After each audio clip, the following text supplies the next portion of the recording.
The blows on the front door echoed by the urgent, deserted street. The wood vibrated with each impact, as if the officers were trying to cross not only the entrance, but also the silence that involved that house. "Hello? Can anyone hear us? Please answer," shouted one of the officers, the voice loaded with tension. Laura Hayes, one of the officers present, circumvented the porch worn out of time. His eyes peered the inside through a window partially covered by torn curtains. "Dougie, come fast. I think there's someone inside," he called, the hasty tone. "It seems like a person. It's sitting, but don't move." As they tried to decide the next step, the loaded atmosphere suggested that something deeper and more dark waited beyond that door. Jenny Wallace, the housewife, was known for her apparent strength, but also for her discretion. A resident of Okemos, Michigan, she was the mother of Lily, a 6-year-old girl who seemed to carry the weight of the world on her small shoulders. At school, Lily was a silent presence, always with a lost look that her teacher, Amanda Foster, could not ignore. Amanda was a woman with a close look and compassionate heart who saw in Lily something more than simple shyness. There was sadness there, a kind of melancholy that should not belong to a child. Lily's days of school were punctuated by disturbing silence. While the other children played and laughed, she remained alien, as if she was in another world. Amanda suspected that something was wrong in the girl's family life, but she didn't know how to approach the situation. Everything changed in an afternoon that seemed common. Jenny arrived to pick up Lily, wearing sunglasses despite the cloudy day. When she leaned over to greet Amanda, a slight movement revealed a bruise under her glasses. Amanda tried to disguise the shock, but the gripping took over. "Jenny, is everything okay? It looks like you got hurt," he asked gently, but firmly enough to show his concern. Jenny hesitated for a moment, as if seeking an answer that could close the subject quickly.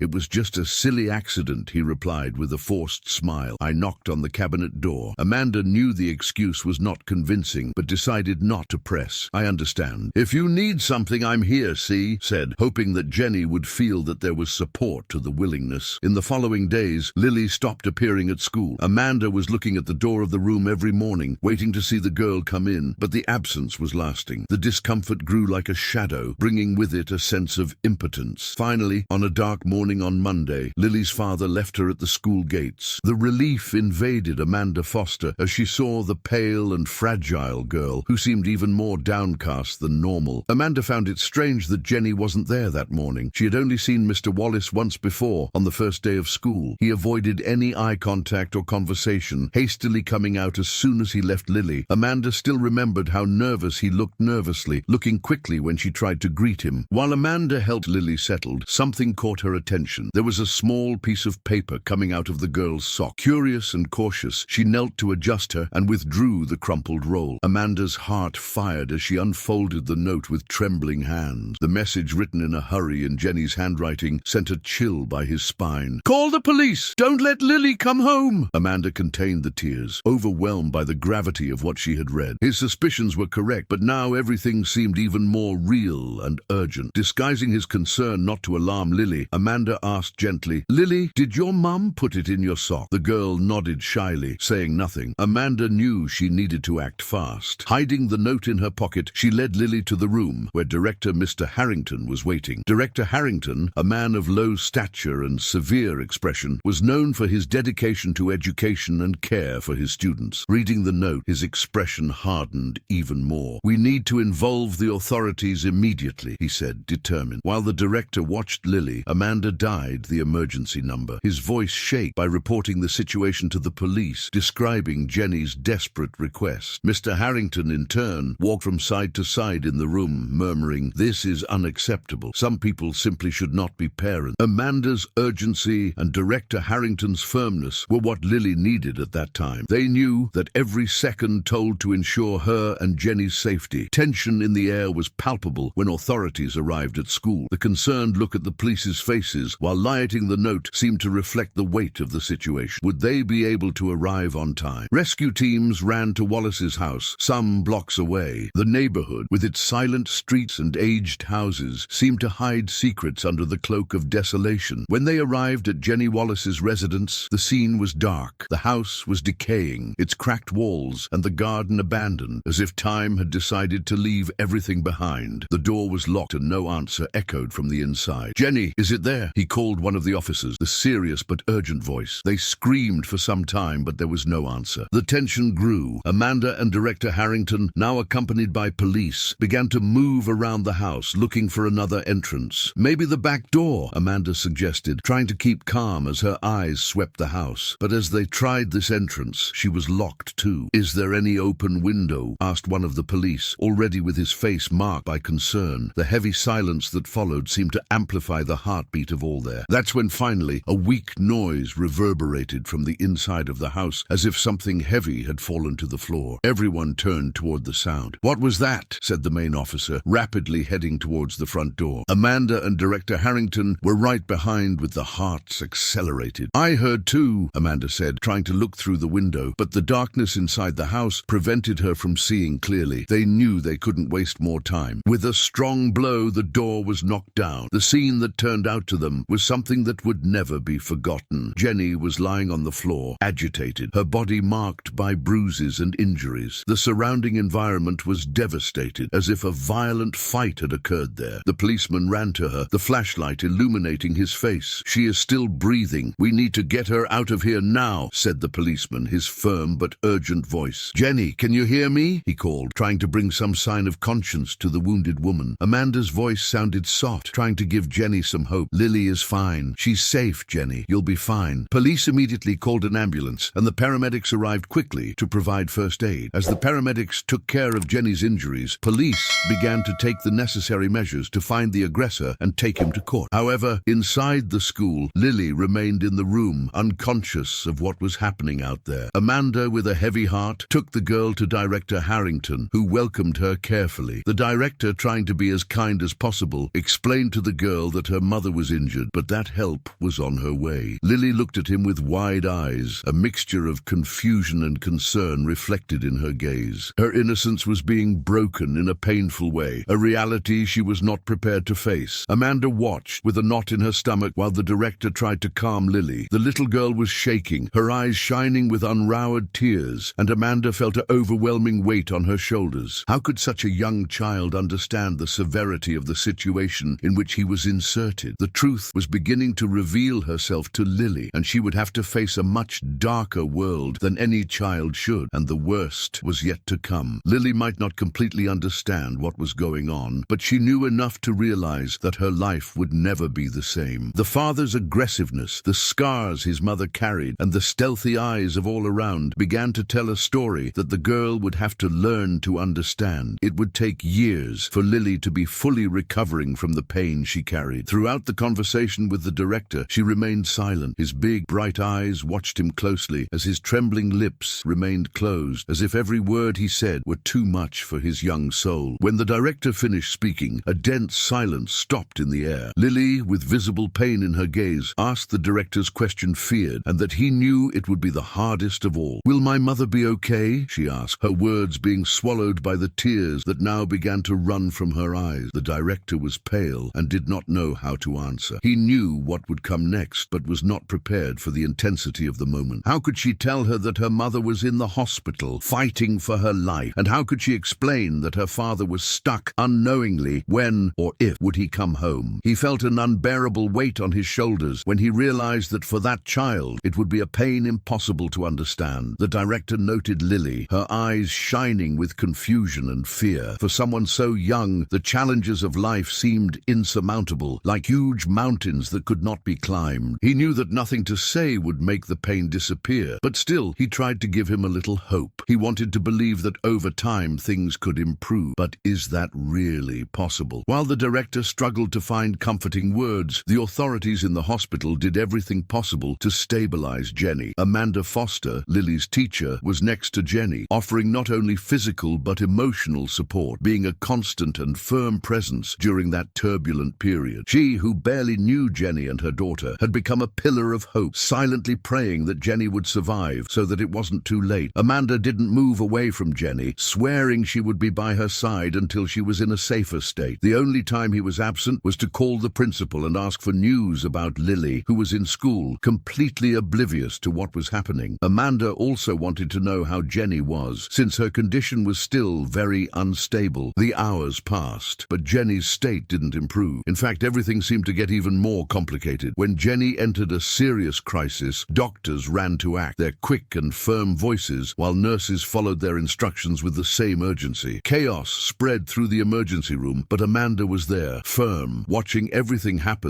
with a knot in her throat. Each movement seemed to take longer than normal, as if time had slowed to reflect the severity of the situation. Amanda, a strong and determined woman, never imagined that she would face something so devastating. She had seen many difficult students, but nothing prepared her for the suffering of a mother in danger, trying to resist the pain that almost swallowed her. As Amanda watched the doctors trying to save Jenny's life, her mind turned to the events of that day. The simple act of reading the note, the race to the hospital, everything seemed to be unfolding again in his head, like an endless movie. She thought about Lily's pain, unanswered questions, the uncertainty she hanged over their future. The tears began to roll through Amanda's cheeks as she watched Jenny's fight for life. She couldn't believe what was happening, or the situation when that young family was, and yet she was there, doing her best to offer the little comfort she could. He knew Jenny and Lily's pain would not disappear with simple words, but her support, her presence, that was all she could offer at that moment. When the police arrived at the hospital, the air was heavy with the urgency of the situation. Jenny was there, unconscious, and the visible pain in her body told the story of deep suffering. The doctors worked quickly to stabilize it, but the questions still hanged in the air. The police needed to know exactly what had happened. "Jenny, we know you're going through a very difficult time, and we want to help, but we need you to tell us what happened. The marks on your body, the bruises. It seems that there was abuse. Can you tell us?" asked one of the officers. The question fluctuated in the air, simple, straightforward, but meaningful. Jenny could not respond immediately, but the truth, so painful, was there, ready to be revealed. She knew there was no way to hide. With a visible effort, Jenny swallowed hard, trying to gather strength to speak. The words came out of his mouth with a tremor, a whisper of pain that echoed more than any scream could. He drinks. Whenever you start drinking, everything changes. He hits me, and sometimes he hits Lily too." These words fell into the environment like stones, heavy and deep, filling the space with the bitter reality of abuse. Jenny tried to look away, but knew she could no longer ignore what was happening, could no longer protect the man who destroyed his life and that of his daughter. The younger policeman, Dougie, looked at her with a mixture of compassion and urgency, his soft but needed voice. "Jenny, you have to tell us. Lily, is the girl okay?" The fear in Jenny's face was palpable. She felt the weight of the question as if it were an even bigger load. Lily, her girl, so young and innocent, wrapped in something so cruel. She swallowed the knot that formed in her throat, feeling that her voice failed with every word she tried to say. She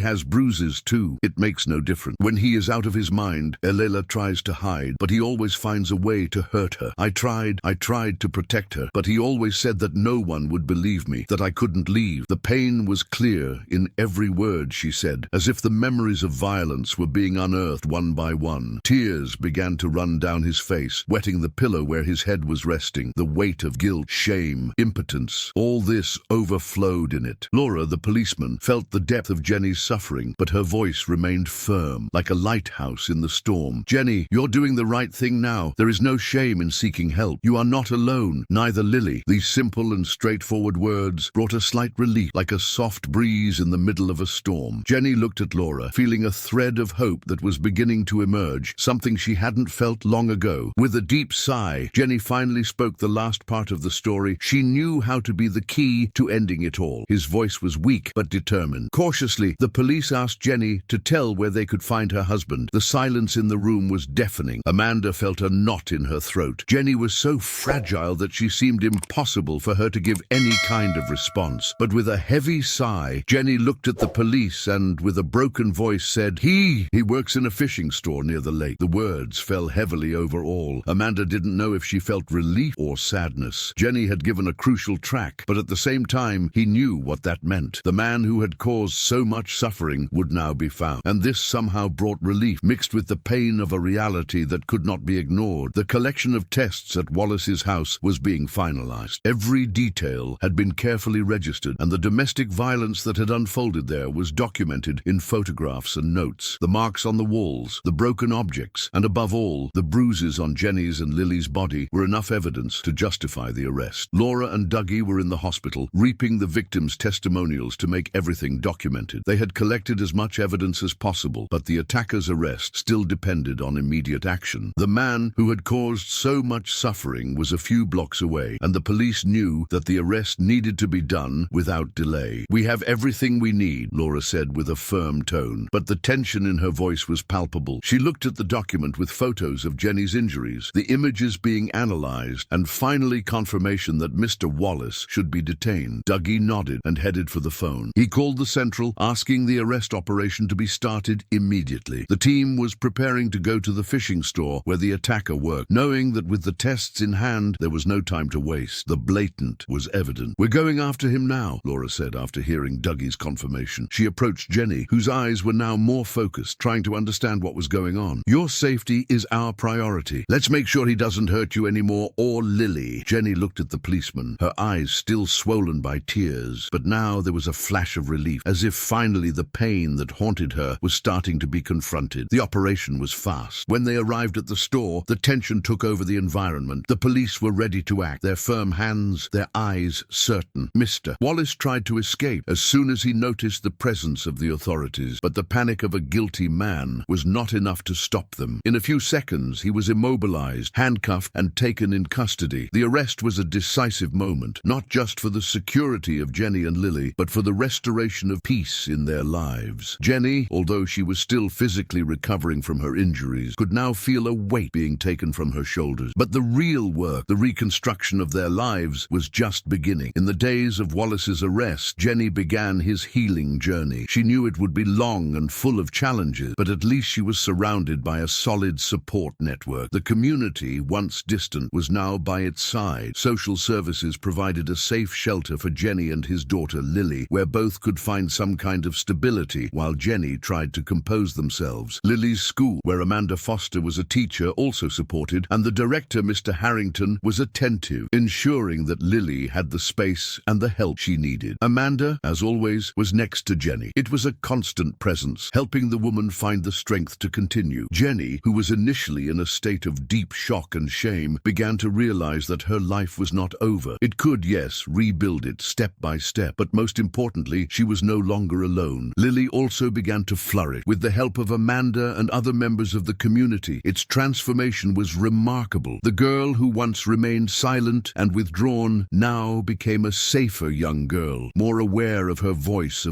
She had learned to express herself, not to silence in the face of injustice, and to become an example of resilience. With the support of therapy and counseling, Lily began to see a future beyond the trauma she had lived. Through Amanda's guidance, she found strength and courage to deal with her own feelings, turning pain into empathy. She now understood the impact of abuse and the importance of getting up against him. Her recovery journey was a reflection of the courage she had inherited from her mother and the surrounding strength. The story of Jenny and Lily was not limited to suffering. It would become a lighthouse of hope for many others who faced similar situations. Awareness campaigns began to be launched in the community, promoting the fight against domestic violence and encouraging people to speak up. The silence that once dominated those houses was now broken, and the courage of a woman and her daughter inspired others to get out of the shadows of abuse. More and more voices, previously drowned out of fear and shame, now joined to challenge the horrors of silence. Jenny, over time, broke free from the chains of the shame they had imprisoned. She found pride in her journey of overcoming and empowering. The pain still existed, but she had learned to live with her, to use it as fuel to fight for a better future for herself and Lily. She knew the way would be long, but no longer lonely. Within the walls of the school where Amanda worked, Lily's transformation was not just an individual change. Amanda's dedication to those young people, her commitment to building a safe and welcoming environment, had a profound impact on everyone's life. That act of courage and compassion reverberated, creating a network of support that not only changed Lily's life, but also brought new hope to her family. The pain and trauma that once dominated their lives began to give way to healing, love, and a future full of possibilities. Jenny, Lily, and Amanda, each in his own way, became symbols of resistance, courage, and hope. What seemed like the end of a story of suffering now became a new beginning. Domestic violence leaves deep and lasting scars, especially in children who grow in abuse environments. Lily, a 6-year-old girl, carried a weight that no one should carry so young, and her mother's pain, Jenny, was equally silent and devastating. However, the story of Jenny and Lily shows that intervention and support can change lives. When Amanda, Lily's teacher, acted and sought help, she was the key to breaking the cycle of violence. It is essential that we are all aware aware of the signs of abuse and have the courage to denounce. Often victims are isolated, but with the right support, such as Amanda, Jenny, and Lily, can begin to rebuild their lives. Let us not ignore the suffering of those around us. Reporting domestic violence can be the first step towards healing and to give victims the chance of a better future. If you like this story, don't forget to leave your like and subscribe to the channel. Here you will find exciting stories every day, made to touch the heart. And I'm sure the story that is appearing on the screen now will thrill you too. Don't miss it.